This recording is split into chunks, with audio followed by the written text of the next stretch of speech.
তোমার মতো যুবকই আজকে ব্রাজিলের সাপোর্ট করতেছে, তোমার মতো যুবকই আর্জেন্টিনার সাপোর্ট করে। তুমি কি জানো ব্রাজিলের ভূখণ্ডের খবর, আর্জেন্টিনার ভূখণ্ডের খবর জানো? তোমার ব্রাজিল আর্জেন্টিনা প্রকাশ্যে রাস্তায় দাঁড়ায় আযান দেন, খবর জানো তুমি? কোন মুসলমানের সন্তান যার গায়ে মুসলমানের রক্ত আছে সে ব্রাজিল আর আর্জেন্টিনার পতাকা তার বাড়িতে লাগাইতে পারে না। দুঃখে কলিজা ফেটে গেল।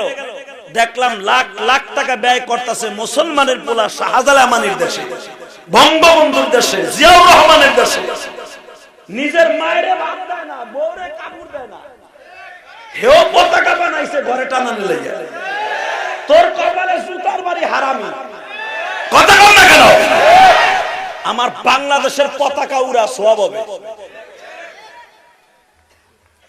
আল্লাহর কোরআনের কথা ডাইরেক্ট যারা বিজাতিদেরকে ভালোবাসবে, ইহুদি নাসারাকে ভালোবাসবে, বিশ্বনবী হাদিসে বলেন আল মারউ মাআ মান হাব্বা, যার সাথে তোমার মুহাব্বত থাকবে, যেই দেশকে মুহাব্বত করবা, যেই মানুষটাকে মুহাব্বত করবা, ও যদি বেঈমান হয় ওর সাথে জাহান্নামে যাবে। এটা আমার বাপের বানানো কথা না, ডাইরেক্ট বিশ্বনবীর কথা। তাহলে আমার নবী যদি বলে থাকে যেই দেশকে সাপোর্ট করছো ওই দেশ মুসলমানের নাম লইতে দেয় না, সেই দেশকে সাপোর্ট করস আর মুসলমান দাবি করস, আমি মনে করি তোর মুসলমানের মধ্যে ভেজাল আছে। কথা কর না কেন? আরো জোরে কর।